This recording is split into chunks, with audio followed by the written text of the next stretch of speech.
Há decisões de campeonato que se perdem por detalhe, e há o que a McLaren fez no Qatar. Não foi detalhe, não foi nuance. Foi um colapso completo de julgamento no momento mais sensível da temporada, e isso não mudou só a corrida, mudou toda a narrativa do título. Porque quando tu vês uma equipa com o carro mais dominante da grelha oferecer uma vitória de mão beijada ao maior predador da Fórmula 1 moderna, percebes imediatamente que o problema não é a velocidade, é a cabeça, é a estrutura, é neve. E agora a questão já não é se ajeitaram a perder o GP do Qatar, é se acabaram de entregar o campeonato também. O ponto de ruptura foi simples, a volta 7. A primeira janela de paragem, safety car em pista, não era virtual, não era algo de 10 segundos, era a oportunidade perfeita. Óbvia para parar os dois carros, cumpriu uma das paragens obrigatórias e manteve o controle estratégico da corrida. Oscar tinha ritmo, o Lando vinha sólido, estava tudo nas mãos da McLaren e mesmo assim deixaram os dois na pista. E quando tu vês o Verstappen entrar no pit lane sem hesitar um milésimo, percebes como pensa quem já venceu títulos. Ele não espera, ele finaliza a decisão, ele aproveita a oferta, naquele instante o GP do Qatar virou outra corrida e virou porque a McLaren o permitiu. Quando o safety car junta toda a gente, qualquer engenheiro minimamente atento sabe que toda a vantagem construída desaparece. O Oscar tinha feito um primeiro stint perfeito, abriu a vantagem, cuidou dos pneus e tudo isso se evaporou, mas o ponto principal não é esse, o ponto é que a McLaren não só ignorou uma janela óbvia, como ignorou o padrão estratégico de toda a grelha. Andrea Stella tentou explicar 3 razões e nenhuma faz sentido. Não esperávamos que toda a gente fosse parar, isto é assustador. Estamos a falar do início da janela de pit stops, com 2 paragens obrigatórias. A equipa líder do campeonato não considera que os rivais vão aproveitar um safety car para cumprir uma delas. Isto é um erro?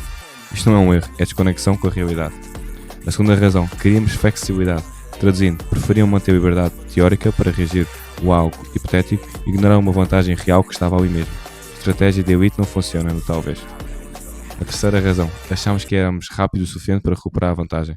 Claro que eram rápidos, mas não existe mundo em que perdes 20 segundos de graça para um tetracampeão no segundo melhor carro do grid e simplesmente assumes que o teu piloto vai abrir tudo outra vez. Isso não é otimismo, é responsabilidade. O que tudo isso são as regras papai, a política interna que impede a equipa de dividir estratégicas quando há dúvidas. Uma regra que protege a imagem do conjunto, mas não maximiza resultados. Uma regra que faz sentido num ano normal, mas que é suicida num campeonato apertado.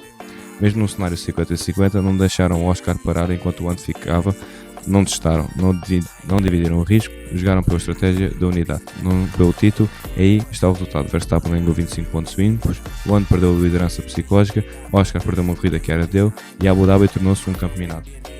O mais preocupante é que não foi um erro isolado. Já se viam a dupla desclassificação em Las Vegas, largadas perdidas, comunicação confusa, hesitação, estratégia. O Qatar apenas mostrou o que já estava a acontecer. A McLaren não está a perder por ser lenta, está a perder porque sente o peso da camisola quando a pressão aperta. E a pressão é onde o Verstappen vive. No momento em que a McLaren ficou na pista e o Verstappen não hesitou, o campeonato mudou de dono, emocional. E esse tipo de viragem raramente volta atrás. Agora vês uma McLaren que chega a Abu Dhabi com o melhor carro, mas com a pior cabeça. A equipa está a caminhar na corda bamba e nada é mais perigoso na Fórmula 1 do que uma equipa rápida e insegura contra um predador que fareja sangue. O Max não precisa de ser dominante. Basta esperar o erro. No Qatar nem precisou forçar, só entrou no box quando a oportunidade apareceu e isso bastou para virar o campeonato do avesso. A partir daí, tudo foi consequência. Oscar caiu para trás, não por incompetência, mas porque pagou uma decisão que não foi dele. O Lando ficou preso a tentar limitar o dano, mas o problema não é perder posições, é perder narrativa, confiança, a sensação de equipa afiada numa última corrida de campeonato e só ao mais do que qualquer décimo. E há um detalhe que explica tudo. A reação da McLaren quando a corrida recomeça. Quando o safety car saiu e o pelotão estava compacto, não houve comando firme, não houve decisão clara. Uma equipa em modo campeão faz-se ouvir no rádio. A Red Bull em 2022 teve dias caóticos, mas nunca hesitou. A Mercedes da era híbrida tomou decisões duras, mas não congelou. A Ferrari do Schumacher podia ser conservadora, mas nunca pareceu perdida. A McLaren hoje parece ter medo de vencer. Depois de Las Vegas e sigo ainda mais óbvio, a dupla desclassificação, 2 carros, o mesmo erro. Isso não acontece a uma equipa contra o processo, acontece a uma que anda no limite do caos e não percebe.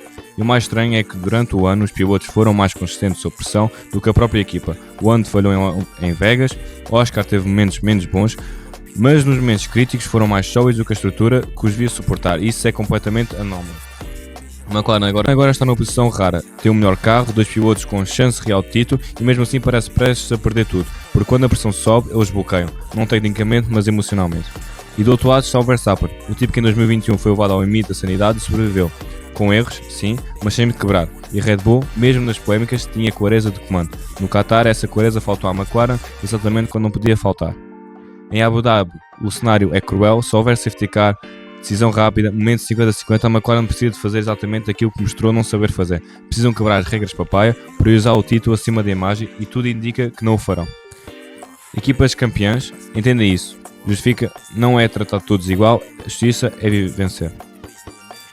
E aquele minuto e meio de confusão na volta 7 foi, para mim, um momento em que o campeonato virou. Não pela pontuação, mas porque a McLaren mostrou que não está pronta. E quando mostras isso ao maior oportunista do grid, a história muda. Se perderem o título em Abu Dhabi, será merecido, não por falta de velocidade, mas por falta de coragem, de comando, por regras internas que fazem mal, por travarem quando precisam de sabotais.